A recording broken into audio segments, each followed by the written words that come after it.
하나님의 자녀는 마땅히 서로 사랑해야 합니다.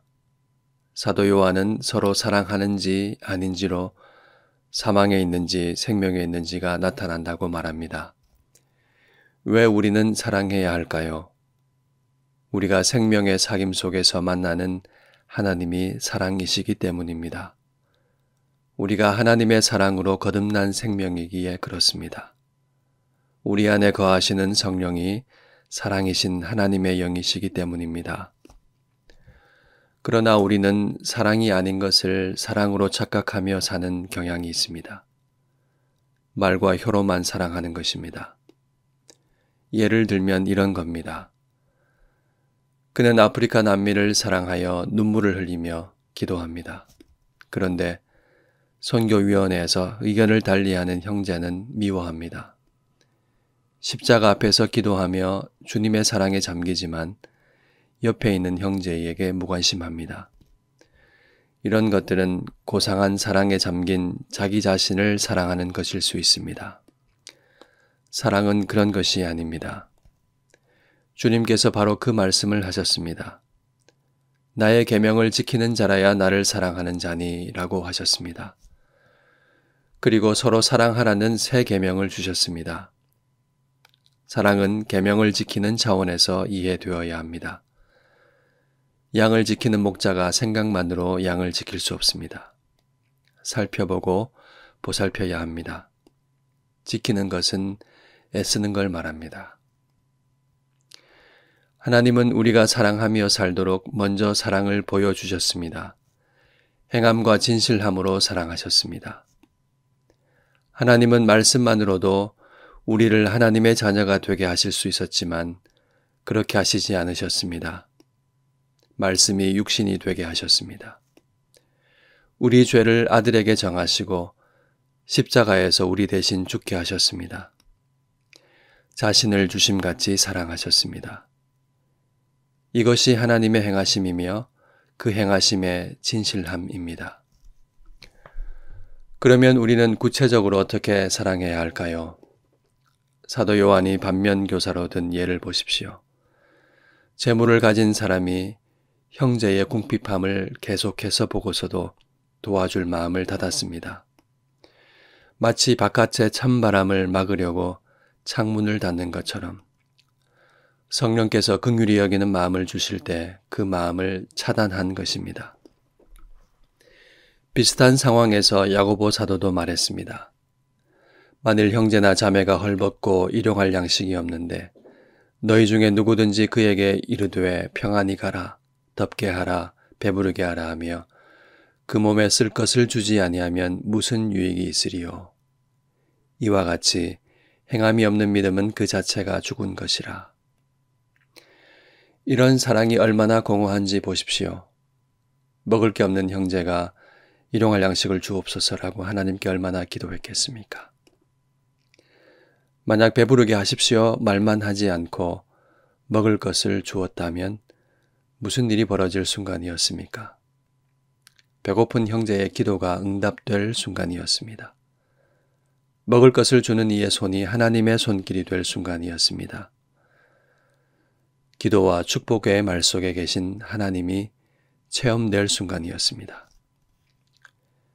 자꾸 이렇게 되는 데에는 견고한 우상이 자리하고 있습니다. 우리가 가인같이 하지 말아야 합니다. 이것은 사도 요한이 세상 사람이 아니라 형제 자매들에게 한 말입니다. 가인은 자기 사랑의 극단을 보여줍니다. 지나친 자기 사랑의 우상이 어떤 결말에 이를 수 있는지 보여줍니다. 내 뜻대로 되어야 하는 자기 사랑은 하나님도 증오하게 했으며 결국에는 가장 가까운 형제를 죽이기까지 했습니다. 이 분노의 뿌리에는 하나님보다 더 큰 자기 자신이 있습니다. 세상의 정신이 여기에 뿌리 박혀 있습니다. 하나님을 반역하는 것입니다. 세상은 하나님을 모르기로 작정했기 때문에 진정한 사랑을 알 수 없습니다. 언제나 사랑은 자기 사랑의 열정으로 끝납니다. 이 세상이 이 열정으로 가득합니다. 우리가 그 속에 살고 있습니다. 그래서 진정한 사랑을 하기가 어렵습니다. 하나님께서는 이 세대를 본받지 말라 하십니다. 예수님을 통해서 진정한 사랑을 알게 되신 여러분, 사랑 자체이신 하나님의 영을 받으신 여러분, 세상을 분별하시면서 행함과 진실함으로 형제를 사랑하기에 힘쓰십시오.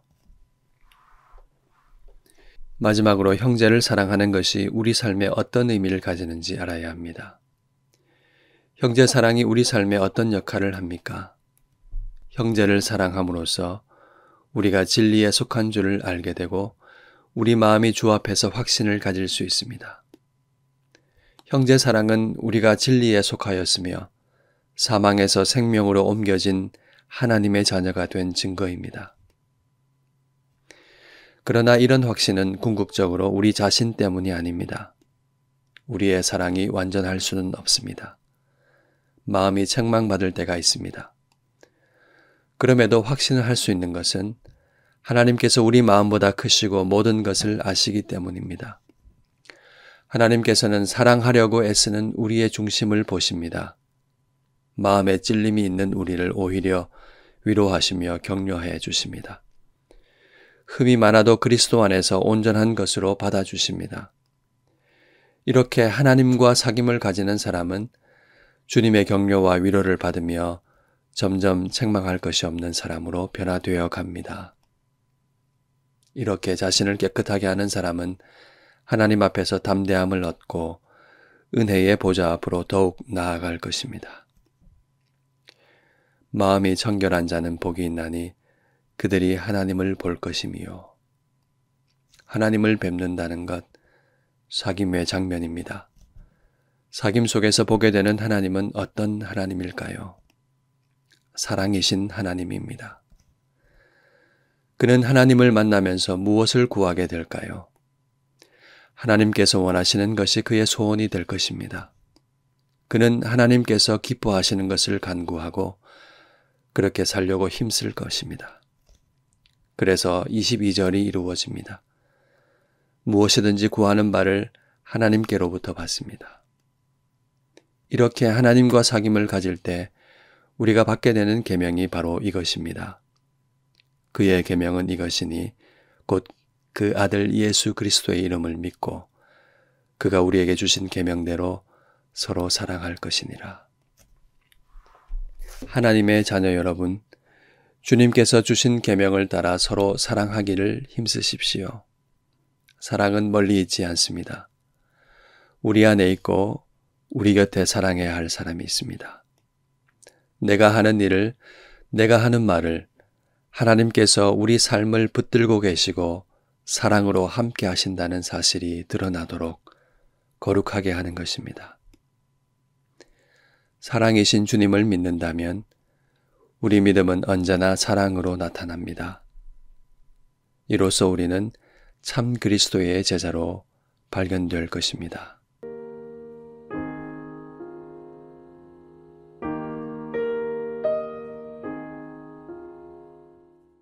주님은 우리를 위해 자신의 목숨을 버리심으로써 사랑이 무엇인지 알게 하셨습니다. 우리에게는 사랑할 수 있는 예수님의 생명과 마음이 심기어졌습니다. 우리는 하나님의 사랑 안에서 새롭게 창조되었습니다. 함께 기도합시다. 말과 혀로만 사랑하려 했던 우리를 긍휼히 여겨 주소서. 사랑하지 못하도록 막는 견고한 자기 사랑의 우상이 무너지게 하소서. 또한 이렇게 다짐하며 기도합시다. 사랑이신 하나님의 영을 받아싸우니 행함과 진실함으로 사랑을 실천하는 제가 되겠습니다.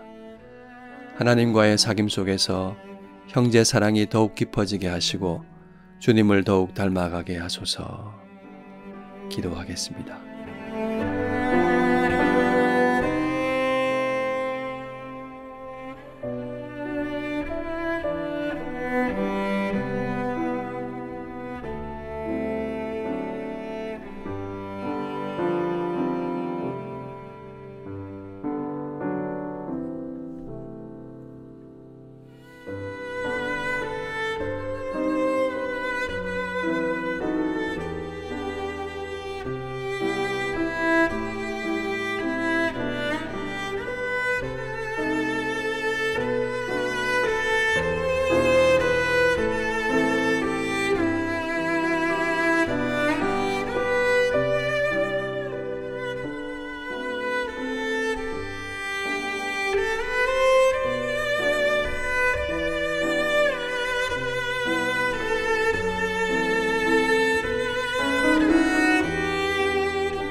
한 번 더 기도합시다.